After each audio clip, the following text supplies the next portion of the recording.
Hello friends, मेरे channel पर आपका बहुत बहुत स्वागत है। आज मैं आपके साथ शेयर करने वाली हूँ अगली ब्यूटी के एपिसोड नंबर 15 की स्टोरी। अगर आपने पीछे का पार्ट नहीं देखा हो तो डिस्क्रिप्शन में मैंने उसका लिंक दिया है, आप वहाँ से चेक कर सकते हैं। एपिसोड स्टार्ट होता है। लास्ट एपिसोड में हमने देखा था चेनमो हॉस्पिटल का सारा फी पे कर देता है। सियामो उसे इसके लिए थैंक यू बोलती है और ये भी कहती है कि मैं तुम्हारा सारा पैसा जल्द ही रिटर्न कर दूंगी। इस पर चेनमो कहता है कि इसकी कोई ज़रूरत नहीं है। देन सियामो कहती है कि मुझे किसी की चैरिटी नहीं चाहिए, अगर इन केस मुझे पैसे की कोई प्रॉब्लम हुई तो मैं अपनी सिस्टर से ले सकती हूँ। चेनमो अब उसे एक पेपर का टुकड़ा देता है और कहता है कि इसमें मेरा अकाउंट नंबर है। सियामो उसे ले लेती है, फिर चेनमो वहाँ से चला जाता है। आगे सियामो अपना फ़ोन चेक करती है, देखती है कि उनके हॉस्पिटल आने की फ़ोटोज़ सोशल मीडिया पर अपलोड हो चुकी थी। फिर वो सोचती है कि ये कैसे हो सकता है, हम तो यहाँ सडनली आए, किसी को इसके बारे में कोई न्यूज़ भी नहीं दी, फिर इतनी जल्दी ये फ़ोटोज़ ऑनलाइन कैसे अपलोड हुई। देन वो उस चिट को निकालती है जो उसे चेनमो ने दी थी। उसमें कोई अकाउंट नंबर नहीं था। उसमें चेनमो ने लिखा था कि तुम्हारे घर में एक कैमरा लगा हुआ है जिसके बारे में शायद तुम्हें कोई आइडिया ना हो, वो हमेशा तुम्हें कंट्रोल करने की कोशिश करती है। ये देखकर सियामो थोड़ा परेशान होती है। उसने चेनमो का नंबर ब्लैकलिस्ट में डाला हुआ था। नंबर अनब्लॉक करके वो चेनमो को कॉल करती है और पूछती है कि इन सब का क्या मतलब है। चेनमो कहता है कि मैं बस तुम्हें इन्फॉर्म करना चाहता था कि याओ मिंगुई ने तुम्हारे लिविंग रूम में कैमरा लगाया हुआ है। मैंने उसके लास्ट प्रोग्राम में उसके घर पर कैमरा देखा था। मेरे पास उसका कोई पासवर्ड नहीं है, तुम चाहो तो खुद पता लगा लेना। इस पर सियामो आंसर करती है कि इसमें क्या प्रॉब्लम है, अभी के टाइम में मैक्सिमम लोग सिक्योरिटी पर्पस से अपने घरों में कैमरा इंस्टॉल करते हैं। चेनमो कहता है कि प्रॉब्लम है जब एक पार्टी दूसरे के घर कैमरा लगाए और दूसरे पार्टी को इसके बारे में कोई नॉलेज ना हो। फिर चेनमो कहता है कि मुझे लगता है अब तुम्हें भी थोड़ा बहुत आइडिया हो ही गया होगा, तभी तो तुम्हारे डैड की कंडीशन बिगड़ने के बाद भी तुमने उसे कॉल नहीं की, ना ही पैसे में उसकी हेल्प ली। सियामो बेचारी सीधी सादी लड़की पूरा परेशान हो जाती है। फिर वो अगेन सोशल मीडिया चेक करती है जहाँ पर लोग उसके बारे में गॉसिप कर रहे थे, जिसमें से ऐसा बहुत कुछ था जिसके बारे में मेंगुई के अलावा उसने किसी को कुछ नहीं बताया था। फिर भी लोग उसके बारे में गॉसिप कर रहे थे। अब सियामो भी सोचने लगती है तो क्या ये सारा कुछ किया कराया मेरी सिस्टर का है, क्या सच में वो इन सब के पीछे है। आगे वो मेंगुई के इंस्टॉल्ड कैमरा में लॉगिन करने का सोचती है जिसके लिए उसे पासवर्ड चाहिए था। ऐसे ही अंदाज पर वो पासवर्ड ट्राई करती है, बार बार अलग अलग पासवर्ड डालती है। एट लास्ट पासवर्ड मैच करता है और लॉगिन हो जाता है। अभी फ़िलहाल यहाँ तो हमें पासवर्ड क्या था जानने को नहीं मिलता है। वो देखती है कि बहुत सारे वीडियोज़ पड़े हुए थे जब वो मेंगुई से फर्स्ट टाइम मिली थी तब से लेकर अब तक का। अब उसे चेनमो की हर कही हुई बात सच लगने लगती है। वो बहुत परेशान हो जाती है और उसकी आंखों से आंसू आने लगता है। ये सब जानने के बाद सियामो मेंगुई के घर जाती है। सियामो डायरेक्ट कुछ बोल नहीं पाती तो ऐसी वैसी बातें बनाने लगती है। इस पर मेंगुई उससे कहती है कि मुझे पता है तुमने रिकॉर्डिंग्स देख ली है, अगर कोई भी यूज़र लॉगिन करता है तो उसका रिमाइंडर मैसेज आता है। आई नो कि रिकॉर्डिंग्स देखने के बाद तुम्हारे पास बोलने को बहुत कुछ होगा, सो बातें बनानी बंद करो और सीधे पॉइंट पर आओ। सियामो उससे कहती है कि मुझे पता नहीं चल रहा कि आखिर तुमने ऐसा क्यों किया। अगर तुम्हें सच में लोगों से अटेंशन और कवरेज चाहिए था, जो तुम्हें लग रहा था कि मैं तुमसे छीन रही हूँ, तो मुझे बोल देती, मैं तुम्हारे रास्ते से हट जाती। और वैसे भी मैंने ये सारा कुछ तुम्हारे कहने पर ही तो किया, मैंने तुम्हारी जगह तुम्हारे बोलने पर ली थी। तुम अपनी सगी बहन के साथ ऐसा कैसे कर सकती हो। मेंगुई रिप्लाई करती है, जो कुछ भी तुमने अभी अभी कहा सारा सच है, उसके साथ ही तुमने मेरे पीठ पीछे चैंगमिंग का कॉन्ट्रैक्ट भी एक्सेप्ट कर लिया। सियामो कहती है, तो तुम्हें ये बात भी पता है। मैंने तो इसलिए नहीं बताया क्योंकि तुम अपने कामों में बिजी थी, सो मैंने तुम्हें इन फालतू चीज़ों से परेशान करना उचित नहीं समझा। मेंगुई कहती है, क्या एक्सक्यूज है, अभी कुछ ही महीने हुए थे जब तुम इस स्पॉटलाइट से गायब हुई थी और अगेन यहाँ वापस आ गई। सियामो रिप्लाई करती है कि मेरे डैड की तबीयत बहुत ख़राब है, मैं यहाँ उनकी ट्रीटमेंट के लिए आई हूँ। तुम ऐसे क्यों बोल रही हो, मुझे तुम्हारी बातों से ऐसा क्यों लग रहा है जैसे तुम मुझे बहुत लंबे टाइम से हिट करती हो। मेंगुई कहती है, 8 फरवरी 2002, ये डे मेरे लिए सच में बहुत स्पेशल है, जिस दिन मुझे ऑर्फनेज से अडॉप्ट किया गया था। दैट्स वाई मैंने इसे पासवर्ड बनाया, क्योंकि उन्होंने सिर्फ मुझे अडॉप्ट किया था, इसीलिए ये डे मेरे लिए सच में बहुत स्पेशल है। सियामो बेचारी ये सब सुनकर परेशान सी होने लगती है। मेंगुई कहती है कि मैं स्टार्टिंग से ही तुमसे हर चीज़ में स्मार्ट थी, मुझे सब कुछ आता है, चाहे वो डांस हो, स्टडी या सिंगिंग। बट तुम्हें देखो, तुम्हें खाने, सोने और रोने के अलावा और क्या आता है? अब जब हम बड़े हो गए हैं, मेरे पेरेंट्स को मैं अच्छी नहीं लगती। वो तुम्हें सीधी सादी, भोली भाली और इनोसेंट समझते हैं। जब से तुमने मेरी जगह ली है, टीचर्स, पेरेंट्स और बाकी सभी लोगों को तुम चाहिए, मैं नहीं। इन सब चीज़ों से मुझे चिढ़ मचती है। सियामू उससे कहती है, बट मैंने जो भी किया सब तुम्हारे बोलने पर किया, खुद तो कुछ भी नहीं किया ना। मेंगुई रिप्लाई करती है कि मैं तुम्हारे रास्ते में कभी नहीं आई, बट तुम अब मेरे रास्ते में आ रही हो।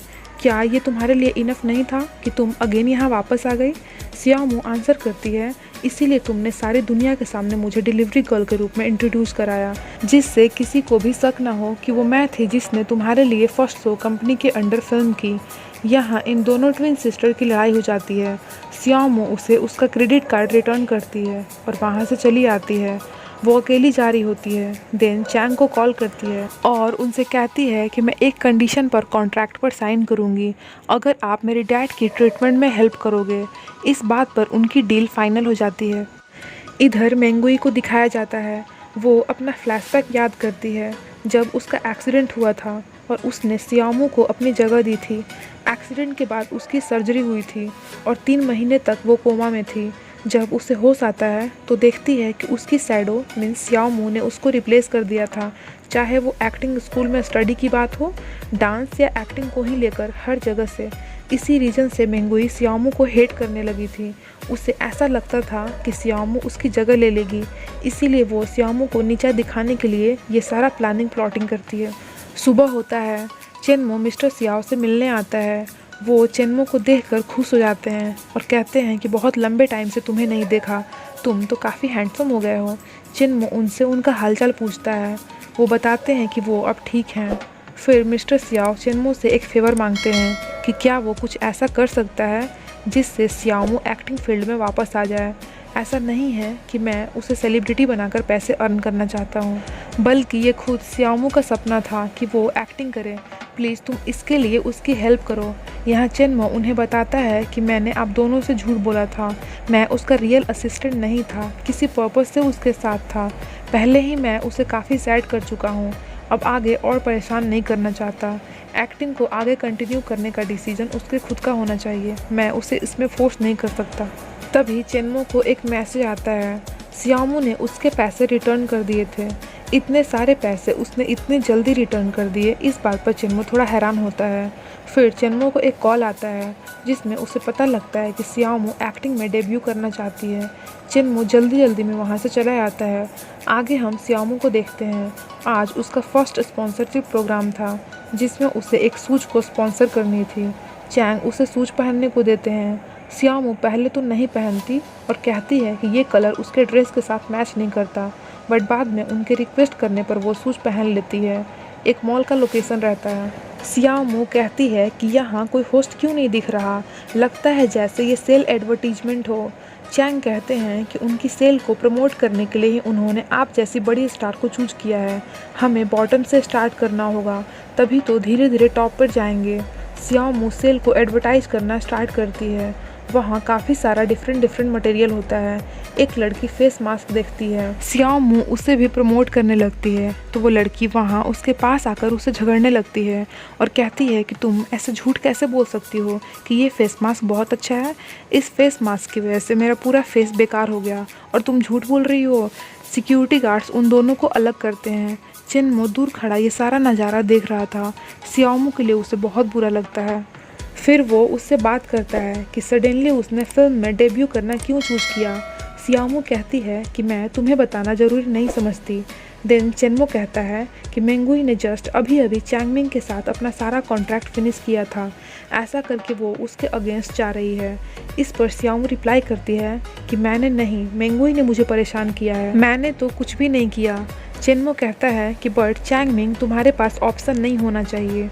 सियामू कहती है तो ऑप्शन क्या है, तुम या याओ मेंगुई, तुम सब ने मुझे बहुत हर्ट किया है, मैं तुम्हें माफ़ नहीं कर सकती। इधर चैंगमिंग सियामू से कहते हैं कि डोंट वरी, ये इवेंट सक्सेसफुल नहीं रहा तो क्या हुआ, हम नेक्स्ट के लिए ट्राई करेंगे। फिर वो सियामू को उसकी न्यू हाउस की देते हैं।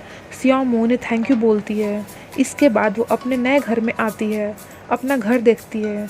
देन वो सोशल मीडिया पर एक मैसेज पोस्ट करती है, सबको हेलो बोलकर अपना नाम बताती है।